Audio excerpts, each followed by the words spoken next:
सभी साधुओं का बहुत बहुत आभार। और अब समय की बहुत कमी है, आगे बढ़ेंगे, कार्यक्रम को आगे बढ़ाएंगे क्योंकि हमारे बीच में खास मेहमान पधार चुके हैं। हमारे बीच में खास मेहमान हैं और इसी के साथ अब मैं स्वागत करती हूं आनंद अखाड़े के आचार्य महामंडलेश्वर बालकानंद जी महाराज जी का। महाराज जी बहुत बहुत स्वागत है आपका महाकुंभ के इस मंच पर, और इसी के साथ साथ कार्यक्रम को आगे बढ़ाएंगे और बहुत स्वागत है आपका। मैं बुलाना चाहूंगी राणा यशवंत सर को और चाहूंगी कि स्वागत हमारे खास अतिथि का किया जाए और इसी के साथ साथ कार्यक्रम को आगे बढ़ाया जाए।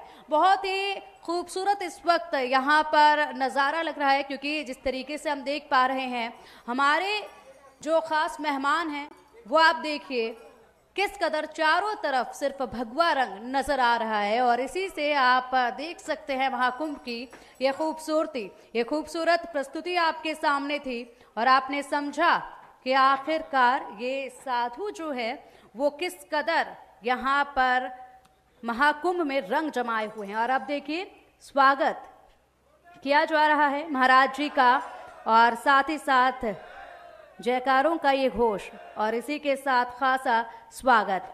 आनंद अखाड़े के बारे में आप विस्तार से आपको एक वीडियो भी दिखाना चाहेंगे और बताना चाहेंगे कि आखिरकार आनंद अखाड़ा क्या है।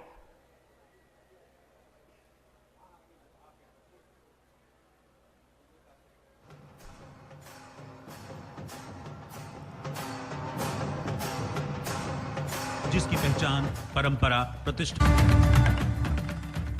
तपोनिधि श्री पंचायती आनंद अखाड़ा जिसकी पहचान परंपरा, प्रतिष्ठा और अनुशासन से है।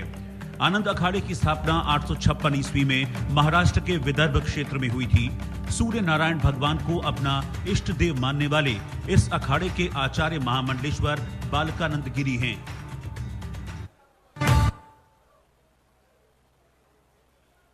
और चलिए अब मैं बुलाना चाहूंगी India News UP editor Ajit Singh ji को।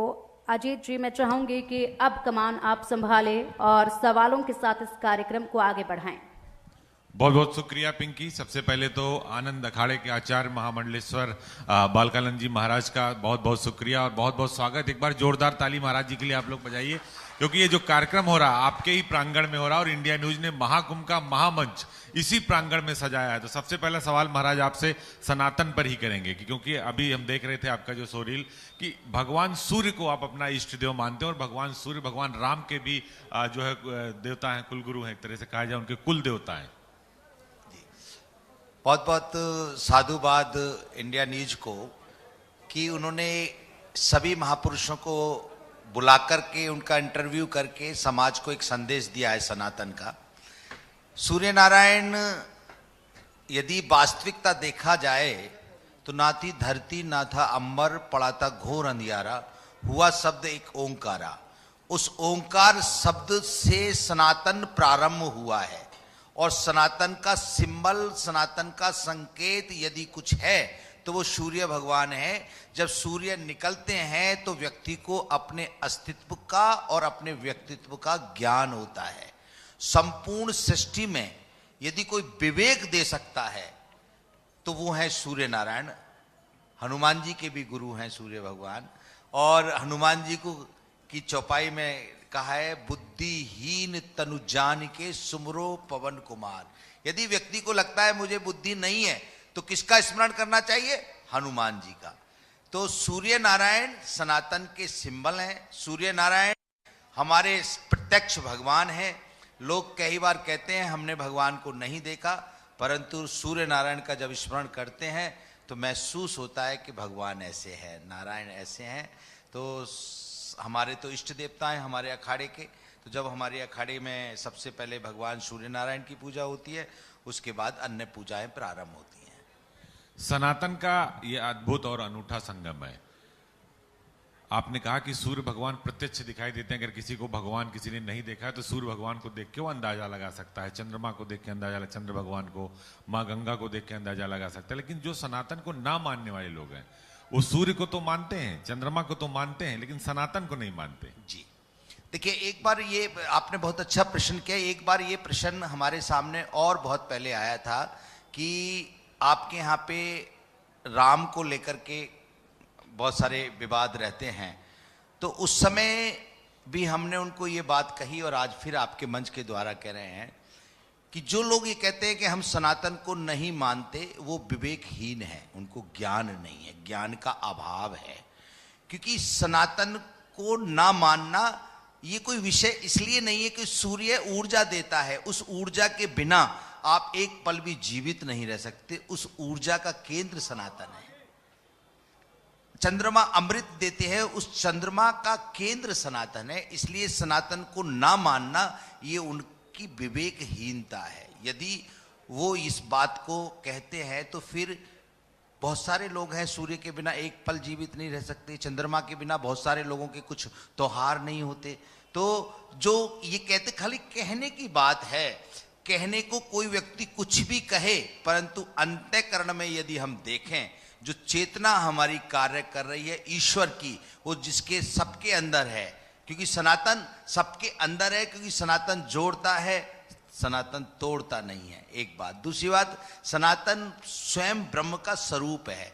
हमारे शंकराचार्य जी ने ब्रह्म सूत्र में लिखा है, अयम ब्रह्मास्मि, मैं ब्रह्म हूं, सर्वस्त्र ब्रह्म है। तो क्या प्रमाण है कि मैं ब्रह्म हूं? मेरी चेतना प्रमाण है कि मैं ब्रह्म हूं, मेरा ज्ञान प्रमाण है कि मैं ब्रह्म हूं। तो इसलिए प्रत्येक व्यक्ति जब यहां आता है तो उसके अंदर एक चेतना रहती है और चेतना के साथ उसको आध्यात्मिक और भौतिक ज्ञान रहता है। तो जो आध्यात्मिक और भौतिक ज्ञान से जुड़ा हुआ है, चाहे वो किसी भी संप्रदाय का व्यक्ति हो, चाहे किसी भी विशेषता का, धर्म का, किसी को भी मानने वाला व्यक्ति हो, परंतु वो सनातन से विमुख नहीं हो सकता और पूरी सृष्टि सनातनी है। तो जो ये कहते हैं उनकी ये भूल है। वो तो भगवा पर भी सवाल खड़ा कर देते हैं कि भगवा के रंग पर भी सवाल खड़ा कर देते हैं, और दृश्यते अनेनि दर्शनम, इसको भी नहीं मानते।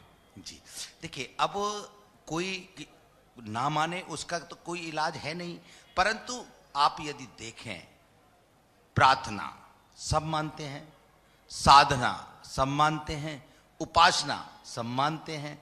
तो प्रार्थना, साधना और उपासना इस पाने का संकेत है। ये जो व्यक्ति सन्यासी जब सन्यास धारण करता है तो सर्वप्रथम वो प्रार्थना से जुड़ता है, और जब वो प्रार्थना से जुड़ता है तो वही प्रार्थना उसकी उपासना बन जाती है और वही उपासना उसकी साधना बन जाती है।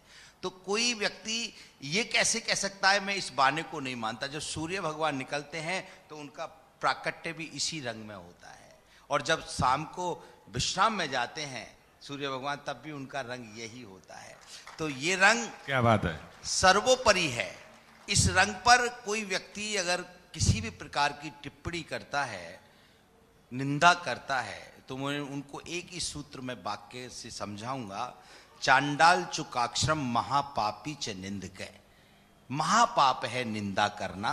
तो व्यक्ति को किसी भी धर्म की, किसी भी संप्रदाय की, किसी व्यक्ति विशेष की निंदा नहीं करनी चाहिए, क्योंकि संत सबको ज्ञान देते हैं, संत सबको सम्मान देते हैं, संत सबके अंतःकरण की ऊर्जा को जागृत करते हैं। तो इस भगवे के अंदर प्रार्थना है, उपासना है, साधना है, तो वो अगर इस पे कोई टिप्पणी करें तो भूल है। और वो माने या ना माने, संसार मान रहा है, तो उनके ना मानने से क्या होता है। बहुत अच्छी बात आपने कही, प्रार्थना, उपासना और साधना, ये तीनों बातें कुंभ में बिल्कुल परिचायक हैं, और दुनिया का सबसे बड़ा सनातन का ये आप लोगों ने महामंच लगाया है, इसीलिए इंडिया न्यूज ने महाकुंभ का महामंच लगाया है।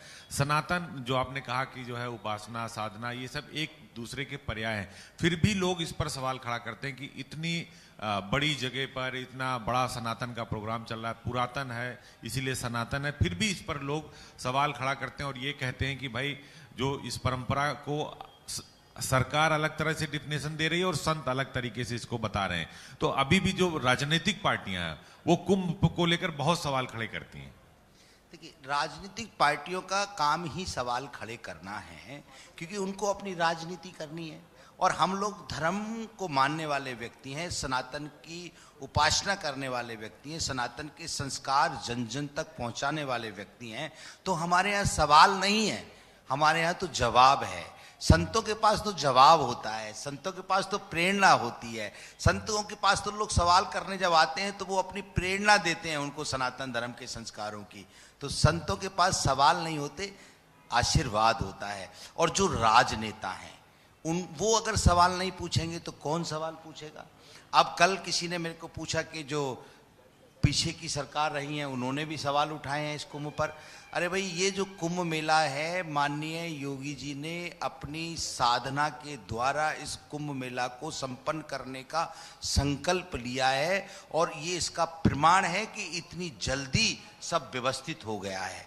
माननीय प्रधानमंत्री जी ने स्वयं आकर के यहाँ को ऑब्जर्वमेंट किया है कि क्या क्या व्यवस्था है और उन्हीं की तपस्या का ये संकेत है कि कुंभ मेला व्यवस्थित नजर आ रहा है। तो वो भी दोनों साधु ही हैं। योगी जी तो आपको प्रत्यक्ष में साधु दिखाई देते हैं और अप्रत्यक्ष में मोदी जी भी साधु दिखाई देते हैं। बाने से कुछ नहीं होता। तो जो सवाल करने वाले व्यक्ति हैं, मुझे लगता है कि उनको थोड़ा सा अपने अंतःकरण में ब्रह्म की चेतना को जागृत करते हुए सनातन धर्म के आचरणों का पालन करें और संस्कारों का पालन करें और अपनी निष्ठा को मजबूत करें, क्योंकि कहीं ना कहीं उनकी निष्ठा भगवान के प्रति कमजोर हो रही है। तब वो हमारे धर्म पर या हमारे कुंभ मेला पर सवाल कर रहे हैं। जो लोग राम मंदिर का दर्शन नहीं करते, जो लोग काशी विश्वनाथ जी नहीं जाते, जो कन्हैया का दर्शन करने मथुरा नहीं जाते, वो कहते हैं कि संत सन्यासी जो है वो राजा नहीं हो सकता, वो कुंभ कैसे करा सकता। कई सारे सवाल खड़े कर देते हैं। जी देखिए, उनकी ये भी मैं ये कहूँगा कि उनकी सूक्ष्म बुद्धि का ये परिचय है कि क्योंकि एक होता है राजा, एक होता है महाराजा, एक होता है, अगर आप मैं थोड़ी व्याख्या करूं तो दो प्रकार से व्यक्ति अपने जीवन का निर्वाह करता है। या तो वो ग्रस्त में रहता है या विरक्त में रहता है। यदि वो ग्रस्त में रहता है तो सांसारिक वस्तुओं से जुड़ता है, यदि वो विरक्त में रहता है तो आध्यात्मिक शक्तियों से जुड़ता है। तो जो योगी जी हैं वो विरक्त में रहते हैं, तो जो ग्रस्त में रहने वाला है वो राजा हो सकता है क्योंकि सांसारिक वस्तुएं उसको प्राप्त होती हैं, और परंतु जो विरक्त में रहता है उसको आध्यात्मिक शक्तियां प्राप्त होती हैं, इसलिए वो राजा नहीं महाराजा होता है, इसलिए उसको महाराज कहते हैं। तो उस महाराजा की देन है कि दुनिया का सबसे बड़ा जो है महाकुंभ यहाँ पर मनाया जा रहा है और सनातनी परंपरा का, सनातनी जो संस्कृति है भारत की, जो सभ्यता है, उसका एक परिचय, एक सबसे बड़ा उदाहरण विश्व के अंदर प्रस्तुत कर रहे हैं महाकुंभ में, और जिसमें सबसे ज्यादा भूमिका आप लोगों की है, संतों की है, जो सन्यासी हैं, साधु हैं। एक सनातन के बारे में महाराज बताइए कि जो आपकी परंपरा है, जो आपका अखाड़ा है, वो कैसे अपनी चीजों को आगे बढ़ाता है और कुंभ में उसका एक बहुत बड़ा रोल है, क्योंकि सबसे पहले आप ही का शिविर यहाँ लगना शुरू हुआ। जब हम शुरू में हम लोग आए थे तो सबसे पहले स्टार्टिंग, और 2.5 महीने में 40 करोड़ लोगों की व्यवस्था करना एक बहुत बड़ी चुनौती है। ये अपने आप में एक अनूठा है। देखिए, कुंभ मेला का मेन सूत्र है सर्वे भवन्तु, सर्वे भवन्तु सुखिनः, सर्वे सन्तु निरामया, सर्वे भद्राणि पश्यन्तु, मां कदिश दुख भाग भवेत्। यानी कि यहाँ पर जितने लोग आ रहे हैं वो सब सुखी रहें और कायक वाचक मानसिक पापों को यहाँ पर छोड़ करके जाएं, क्योंकि यहाँ संगम है गंगा यमुना सरस्वती का। तो व्यक्ति जब आता है तो वो किसी न किसी प्रकार काया से पाप कर देता है जाने और अनजाने में, वाणी से पाप कर देता है जाने और अनजाने में, और मानसिक पाप कर देता है जाने और अनजाने में। अब इन तीनों से कैसे मुक्ति मिले? ये संगम जो है इन तीनों से मुक्ति कराने का एक मार्ग है। तो पूरी सृष्टि से जितने भी श्रद्धालु यहाँ आएंगे, पूरे भारतवर्ष से, पूरे विश्व से जो श्रद्धालु आएंगे, जब वो यहाँ आएंगे और स्नान करेंगे और स्नान करने के बाद उनका शरीर शुद्धिकरण को प्राप्त करेगा, तो कायक पाप उनके क्षीण होंगे और स्नान करते ही उनके मन में प्रफुल्लता आएगी, मन निर्मल हो जाएगा, और जब मन निर्मल हो जाएगा तो मानसिक पाप दूर हो जाएंगे, और जब मानसिक पाप दूर हो जाएंगे, जिस समय वो स्नान करेंगे, भगवान के किसी न किसी मंत्र का, भगवान के किसी न किसी सूक्ति का, वेद की किसी न किसी ऋचा को उच्चारण करेंगे तो उनकी वाणी भी शुद्ध हो जाएगी। लेकिन जो लोग पाप धुलना ही नहीं चाह रहे हैं उनके लिए क्या कहेंगे? देखिए, जो वो लोग तो आना ही नहीं चाह रहे हैं, कह रहे हैं कुंभ जाएंगे ही नहीं हम, तो पाप कैसे धुलेंगे उनके?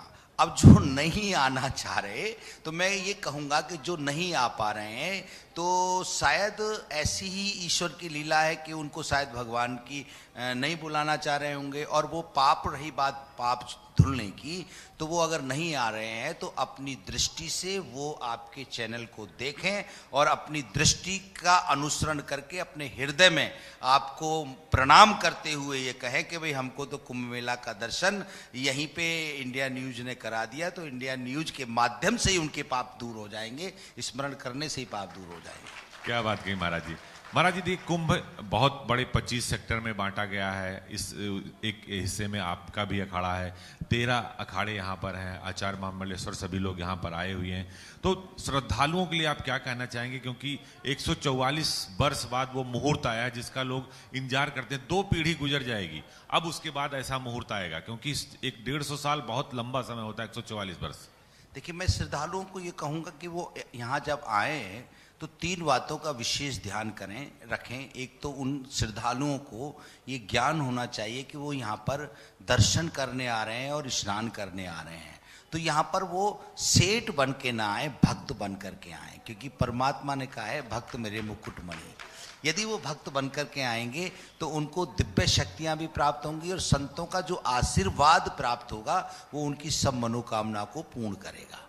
एक तो भक्तों के लिए ये संदेश। दूसरा संदेश ये है, भक्त जो भी यहाँ आए, सेवा का भाव, संयम का भाव, विनम्रता का भाव, सादगी का भाव लेकर के यदि वो यहाँ आएगा तो मैं ये बोलता हूँ कि उसको जो भी मन में उसके में जिज्ञासा होगी तो ज्ञान यज्ञ से उसको उस जिज्ञासा का समाधान हो जाएगा।